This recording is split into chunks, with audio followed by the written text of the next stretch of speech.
Hi, and welcome to this latest episode of Innovation Deciphered. Today I'm joined by Tom Godfrey, who is the CEO of a newish company, it's 2 years old, called Earth Change, which has been working in collaboration with Land and Water, developing some really innovative techniques for improving derelict or poor land. So I really hope you enjoy this episode. Enjoy.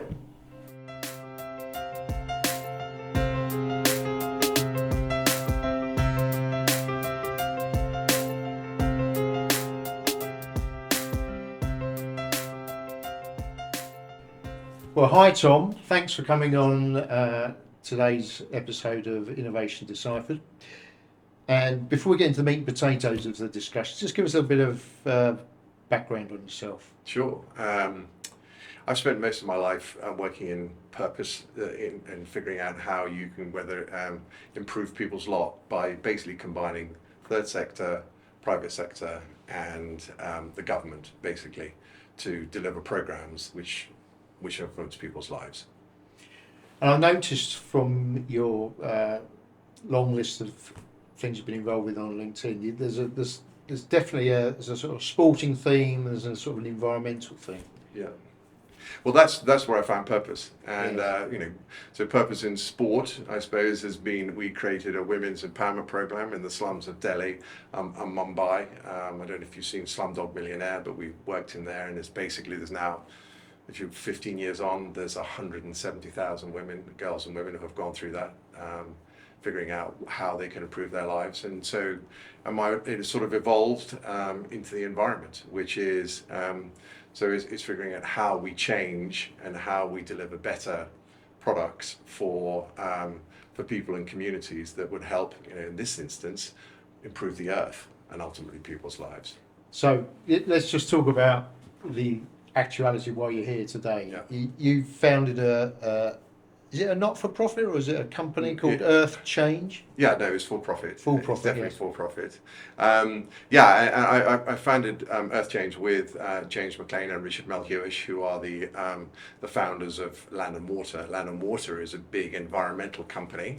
Environmental engineering company, and so when things go wrong, the Environment Agency tend to call them up. 10 years ago, the Somerset levels got flooded, and they were asked to sort that out in a day's time. So James went down, and because Land and Water, as well as providing nature-based solutions, also has a big plant division with machines that work over land and water. The really long arms. Yeah, that's right. Yeah, that's right. And so they've been modified by Land and Water to work better.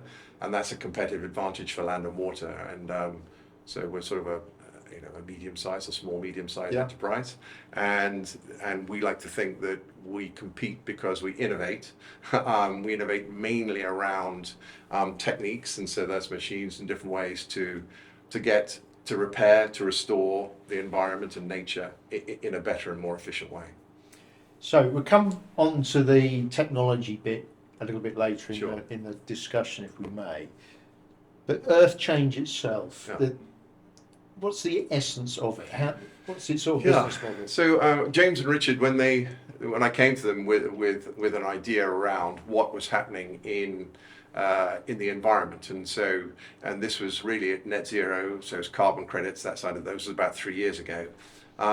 They said, we think you may have something here for us. And there was another company called LC Energy, which is a biomass company, and so they've invested in the startup, if you like, that is Earth Change as well. And they said, look, so how can we better adjust our business to take advantage of credits now and credits is basically how do we help nature restore itself, and that is, at one level that is carbon, so nature sequesters carbon. At another level that is nitrates and phosphates, because now many builders and developers can't build unless they offset the carbons and the nitrates, the phosphates and the nitrates that basically houses we emit. And then there's even water neutrality now, and there is parts of the country in Horsham and Crawley and Chichester now that can't build houses unless you have a water neutral solution. So unless you unless you can offset 240 odd, 240 odd litres a day from what a normal household use, you can't build that house because there isn't enough water now in our system to be able to make that work. It's amazing. That I hadn't picked up on at all. I should know these things. Yeah. So I knew there was an issue around the quality of water around housing developments. Yeah. To do with nitrates and things that have been used for fertilising the fields, but I didn't realise the actual volume of water. Yeah, it's an issue. Well, there's not. I mean, despite the heavens are opening right at the moment, and actually rain is now coming in much more. It's there's droughts and there's floods basically, and it's how do you better store water, how do you mitigate for floods, and how do you better store water to mitigate for droughts, and nature again can do this, and you can actually polish the water, so take phosphates and nitrates out at the same time. I mean, water companies now are looking for all sorts of different nature-based solutions to figure out how they can better serve the population, because nature nitrates and phosphates are always going to be around, because the world's population is 8 billion, but without fertilizer, and we'd only be able to feed 4 billion. So we've got to figure out how we live with nitrates and phosphates fertilizers, so we can change that. And the other thing is that because there's now not really enough water to basically to have us carry on the lifestyles we are, and so part of it is through efficiency, part of it is through both personal and the water companies becoming more efficient, and the rest of it is that we've got to figure out how again we better store and keep and transport water too. So you've sort of mapped out the problems and the opportunity. Yeah. So how does make a difference? Change makes a big difference. So basically, sorry. What we try and do is that we create high value ecosystems, right? Which is woodlands, wetlands, and wildflower meadows or salt marsh, from poor land, so land that cannot be built on or cannot be farmed for more than 100 days, using circular economy models. So that means we take earth or spoil or sediment that would otherwise be dumped at sea, dumped in a landfill or whatever else, given to us, and we create a base for the plants and for nature to create, to grow and to prosper, thus absorbing carbon, absorbing nitrates and phosphates, better storing water and delivering that. That's what we do. That's what you do. And the business model is? Yes, the business model is. And so, where there's muck, there's brass. Yes. And so, for our habitat creation, which is generally on closed landfills, that sort of thing, most of our revenue comes from spoil that comes from the foundations of houses. Roughly 20 million tons worth of spoil is every year taken out of the ground that needs to be put somewhere. And so we charge people for the lorry load, and in the same way for salt marshes, there's incredibly 20 million tons roughly worth of sediment that's dredged from our ports and harbours annually. It is at the moment put in the sea, not good. We're saying no, let's see if we can change that. Let's see if we can repurpose that and put it on the land or on the intertidal area to create salt marshes, basically. And so we get paid for that. But ultimately, what's going through now, so nutrients, so nitrates and phosphates now, there are credits, you earn credits, and a developer will pay you for a credit. And that can be from anywhere, depending on whether it's phosphates and nitrates or it's a water neutrality credit per house. It can be anywhere from, depending on where you are in the country, from £5,000 to £30,000 per credit. Wow. So it's so the business model is you're acting as a sort of a developer. You're improving the land. The values, partly money, it's partly credits. Yeah, so it's enhancing nature to help herself to enable development basically to carry on. So we're enabling development to happen in a sort of a neutral way, so where it doesn't affect nature anymore. In fact, it enhances nature in some way, shape, or form. So as far as I know, that's quite a unique business model. Yeah, we're pioneering as well. Okay, so basically our habitat creation business is a well trodden path. I mean, Land and Water are restoring London's largest wetland at 210 acres at Rainham, and that's enabled. So we're taking spoil actually from Thames Tideway. We took 2 million tons from them, and other developments around London. So we carefully place the soil of the on top of the on top of Rainham there, so it's not in any way a landfill. It's restoration, which is really important. And then from that we can create habitats for different types of birds, for the hawk harrier, which is the hen harrier, excuse me, which is a really important bird in terms of the RSPB. And so that's that side of it. The bit that the pioneering bit is salt marshes and nitrates and phosphates, and Mr. Gove and various other people are quite vexed by the whole thing, and Natural England is catching up and trying to catch up with the consequences of them saying, hey, we've got to stop now. Our rivers are in such a state and that we've got to stop just developing willy-nilly. We now need to basically take stock of that and figure out how we don't harm our environment anymore. In fact, we positively change it for the good. And so that credit system is coming in slowly, but in order not to get it right, there needs to be a lot of research. And so we're working with different people in institutions, people like Bangor University and Dr. Christian Dunn, who's one of the leading wetland cyber biogeochemists. And then there's another, Angus Garbard, who works at CEH, the Centre for Ecology and Hydrology, that support a lot of the government's call for evidence to make sure that new means of mitigating, delivering stuff actually are for real. And they work, and it comes off solid research. And so part of what we do at Earth Change is pull these different people together with Land and Water who deliver it, to ensure that what we do is the right thing to be done, and not greenwashing or anything else like that, because that's so key. And presumably there's some new technologies spinning off from this. Yeah, there is. And so these are not Earth Change technologies. These are Land and Water technologies. I mean, Land and Water have been doing this business, James and Richard have been doing this for 30 odd years, and they're incredible innovators. In fact, much of their business model has been built on innovation, which deliver them competitive advantage.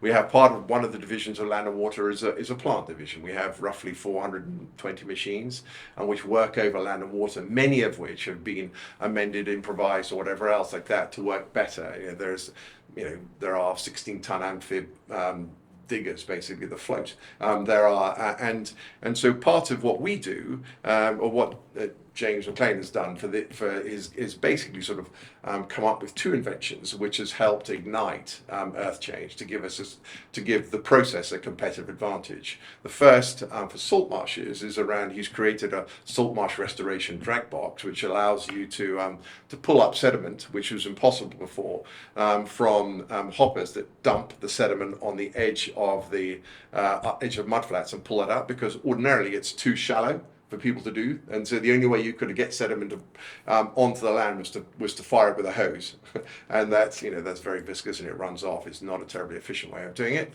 and so we've now just done that and tested that in Chichester and Itchenor, in West Itchenor, and we've created a third of a hectare of salt marsh there, and in the same way with seagrass as well. Seagrass at the moment majority is planted by individual divers, so again we've managed to automate the process of planting seagrass, and we've just finished in conjunction with the WWF, the World Wildlife Fund, and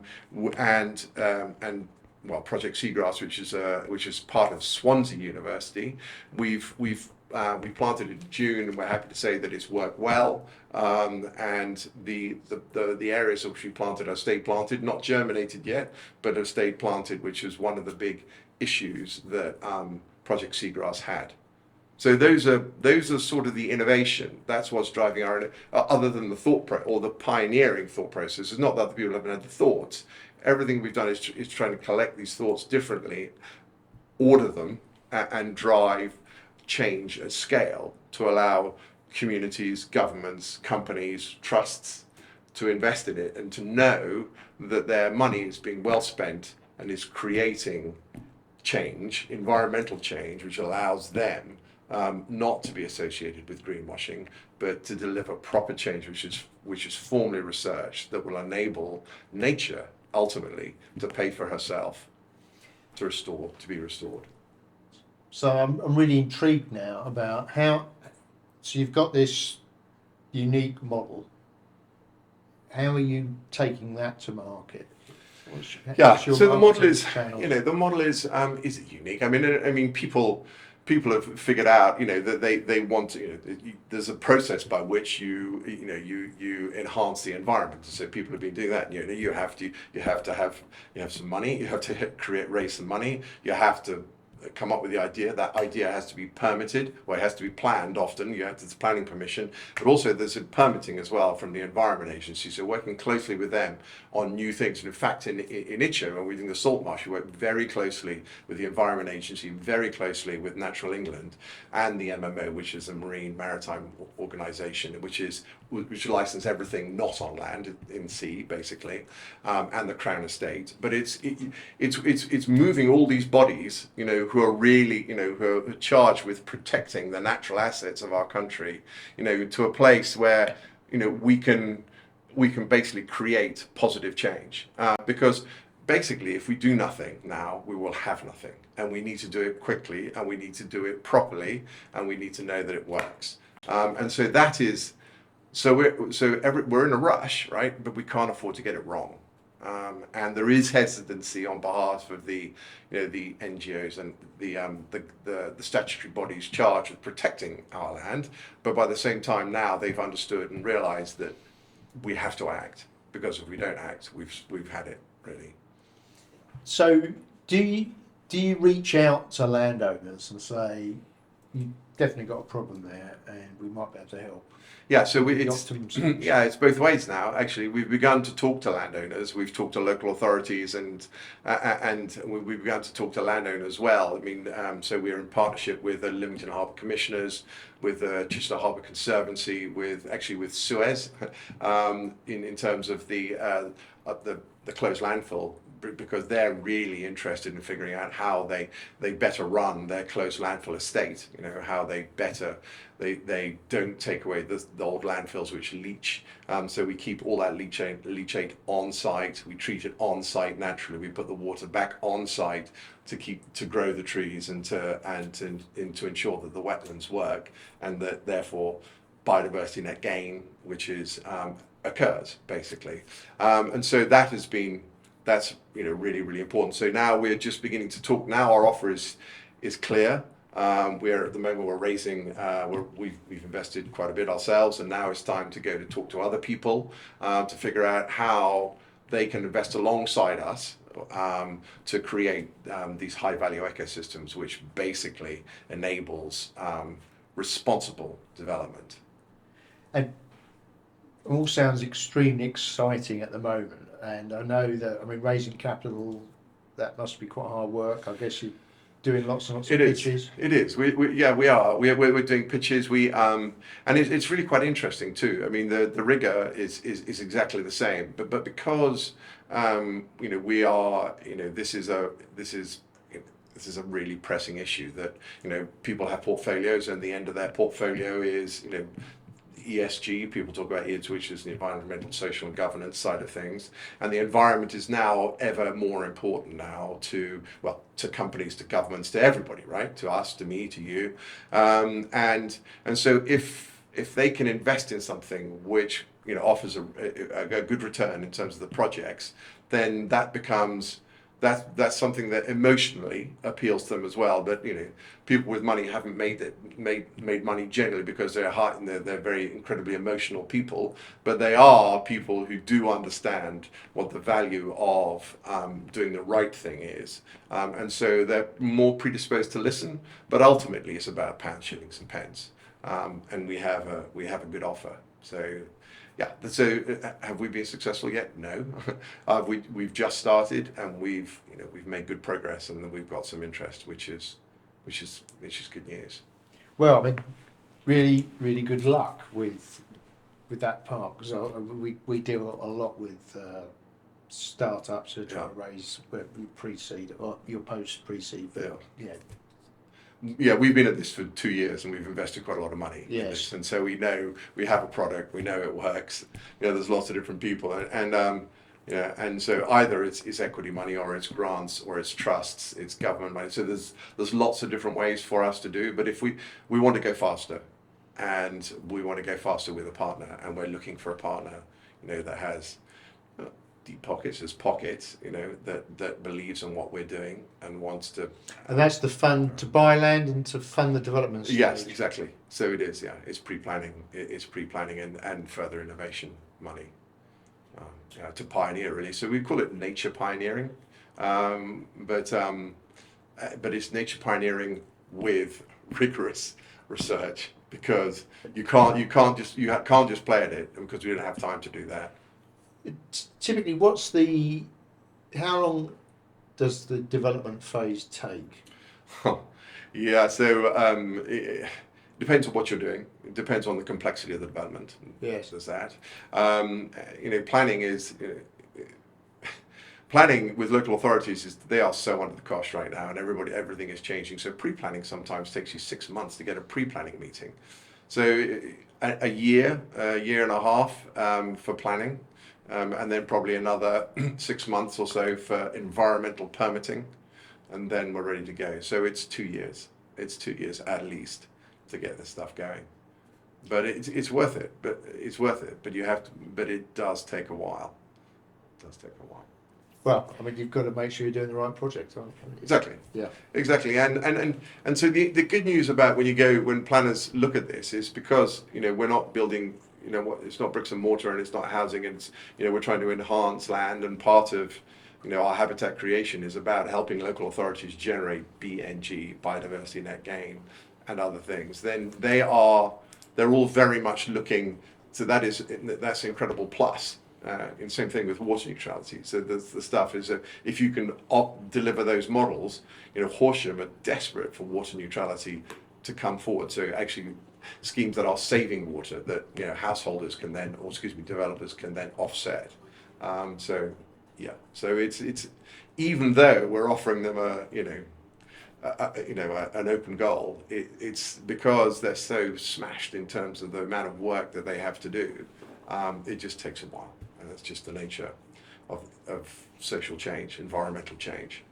Well, Tom, that's been a fascinating discussion around your new business, or relatively new business, Earth Change. I wish you well with your fundraising. Thank you. And thank you very much for coming on this episode of Innovation Deciphered. So everybody, thanks for watching. See you on the next episode. Bye. Thank you.